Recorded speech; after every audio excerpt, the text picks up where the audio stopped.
Hello everyone, welcome to my class of theory of structures. मैं हूं मनाली पांडे और आज से हम स्टार्ट करेंगे अपना toss in 28 days challenge. So let's get started. This class of 28 days will have every fundamental concept explained. It's a challenge to make all the students visualize the concepts of mechanics. So here in this 28-day challenge, we will do exactly that. Keep your eyes open, try to use your imagination and ask questions along the lecture. I will answer each one of your questions. So what's in class today? This class is going to be a really special one because I am trying to transform all the boring lectures that I would have produced had I not delved into the concept of visualization. Mechanics एक ऐसा subject है जिसमें visualisation और imagination का बहुत ज़्यादा use होता है। तो इस कॉन्सेप्ट को समझाने के लिए मैंने यहाँ पे एनिमेशन वीडियोस भी डाली हुई हैं। तो मैकेनिक्स के कॉन्सेप्ट्स को समझने के लिए स्टूडेंट्स के लिए ये बहुत ही ज़रूरी है कि वो मैकेनिक्स के जितने भी मूवमेंट्स हो रहे हैं, स्लोप या डिफ्लेक्शन है या मोमेंट या फोर्सेस हैं, उन सभी को विजुअलाइज करें। इस क्लास में मैं आपको क्या क्या बताने वाली हूँ। First one, fundamental concept of equilibrium. ये भी मैं विजुअल एनिमेशन के थ्रू बताऊँगी। Concept of yielding of supports, slope and deflection, fundamentals of the rotation and deflection. Then there will be a चाय वाला सवाल on slope deflection method. Also how to draw the bending moment diagram which I will explain in details. जैसा कि आप जानते हैं कि clarity का नाम मैंने ट्यूबलाइट कोचिंग सेंटर रखा है। उसका भी एक सीक्रेट है जो आपको मेरी क्लास देखकर ही पता चल पाएगा। क्लैरिटी की एक देवी मैया है जिसे हम बुलाते हैं ट्यूबलाइट देवी माता। ये आपकी पढ़ाई की जर्नी में आपके साथ साथ चलने वाली हैं। तो इसलिए क्लास को स्टार्ट करने से पहले हम ट्यूबलाइट देवी माता का आशीर्वाद लेते हुए चलेंगे।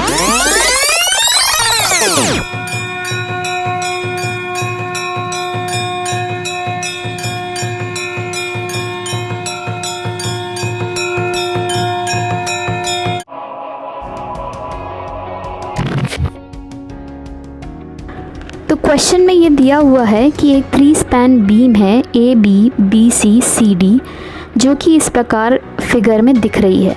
स्पैन ए बी पे 8 किलो न्यूटन लोड लगा हुआ है उसके सेंटर पे। स्पैन बी सी में 4 किलो न्यूटन पर मीटर लोड लगा हुआ है यूडीएल, और स्पैन सी डी में 6 किलो न्यूटन लोड लगा है अगेन उसके सेंटर पे। ए बी की लेंथ है 5 मीटर, बी सी की लेंथ है 3 मीटर और सी डी की लेंथ है 4 मीटर। इस क्वेश्चन में दिया हुआ है कि A yields through 1/250 radian in clockwise direction. अब यहाँ पे आपके मन में एक क्वेश्चन ज़रूर आना चाहिए कि ए जो है वो फिक्स्ड सपोर्ट है। तो जैसा कि हम जानते हैं, ये जो आप फिगर में देख रहे हैं कि फिक्स्ड सपोर्ट में जब भी कोई रोटेशन होने की बात आती है तो उसमें एक फिक्सिंग एंड मोमेंट प्रोड्यूस हो जाता है, तो रोटेशन नहीं हो पाता। तो यहाँ इस क्वेश्चन में ऐसे कैसे दे दिया इन्होंने कि 1/250 रेडियंस क्लॉकवाइज सपोर्ट ए चला गया। तो इस क्वेश्चन का आंसर जो है वो एक वर्ड में है, ए यील्ड्स थ्रू 1/250 रेडियन।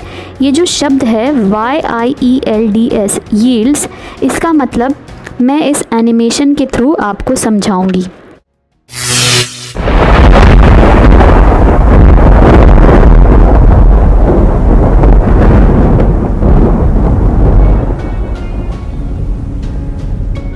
के कॉन्सेप्ट को समझने के लिए चलिए हम चलते हैं अफ्रीका के डेजर्ट में।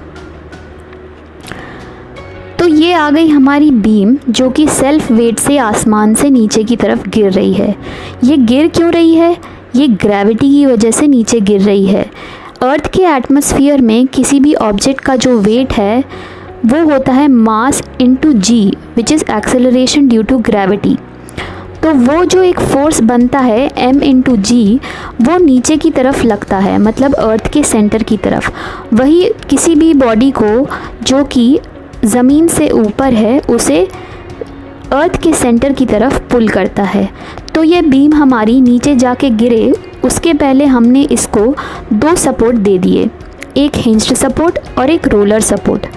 तो आप फिगर में देख सकते हैं कि जो वेट है बीम का वो उसके सेंटर से नीचे की तरफ लग रहा है। तो ये जो सपोर्ट हैं, इन दोनों सपोर्ट ने क्या किया कि आधा आधा जो वेट है वो शेयर कर लिया। तो W/2 दोनों तरफ जो वेट है वो शेयर हो चुका है। ये अब हम एक आदमी को बुलाते हैं। तो ये आदमी क्या करेगा, इस बीम को राइट हैंड से लेफ़्ट हैंड की तरफ पुश करेगा।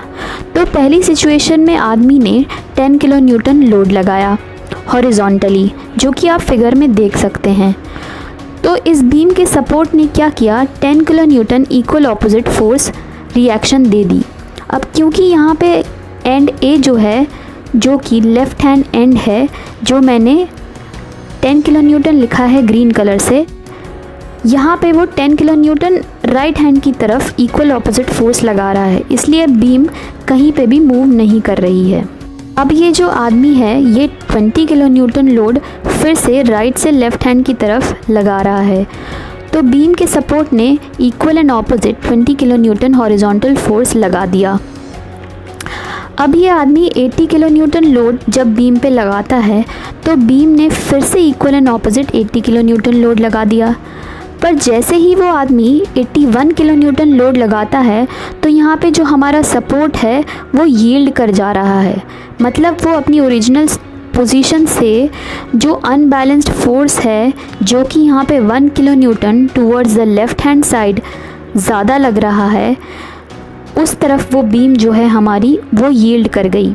यील्ड कर जाने का मतलब ये है कि जो मैक्सिमम कैपेसिटी है उस सपोर्ट की वो है 80 किलो न्यूटन।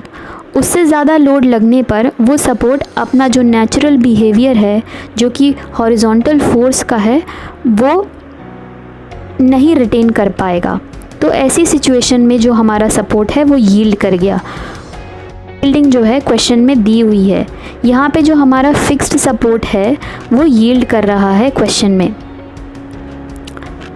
सेकेंड नंबर जो चीज़ क्वेश्चन में दी हुई है कि end B sinks by 30 mm in the downward direction.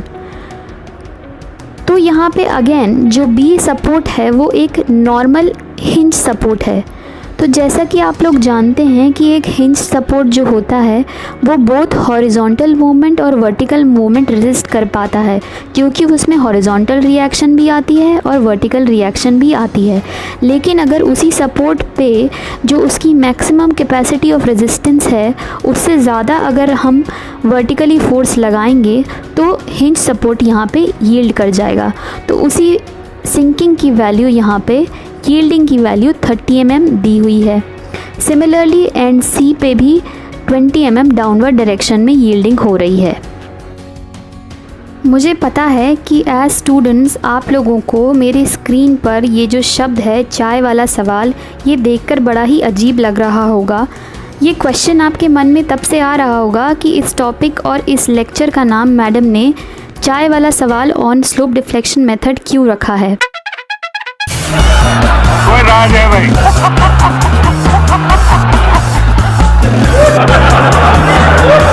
तो इस क्वेश्चन का जवाब मैं आपको अभी दे ही देती हूँ।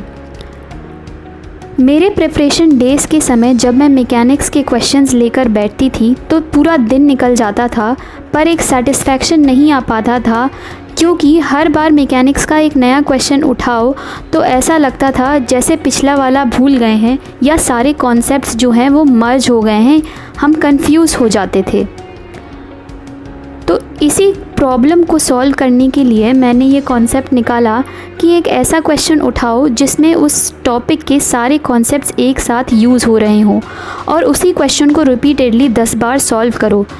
इससे जितने भी लूप होल्स हैं उस कॉन्सेप्ट से रिलेटेड वो क्लियर हो जाते हैं। इसलिए चाय वाला जो सवाल है वो बहुत ही इम्पॉर्टेंट है। अगर आपने चाय वाला सवाल सही सॉल्व कर लिया बुक को बिना देखे, तो आप ये कंफर्म पूरे कन्विक्शन के साथ मान सकते हैं कि आपका वो वाला जो टॉपिक है, पर्टिकुलर टॉपिक चाय वाले सवाल का, वो आपको पूरी तरह से समझ आ गया है। इससे आपको ये पता चलेगा कि आप उस टॉपिक में वीक हैं या स्ट्रॉन्ग बन चुके हैं। चाय वाला सवाल आपको चाय वाले से सीधे प्रधानमंत्री बना सकता है, इसलिए ये बहुत ही इम्पॉर्टेंट है।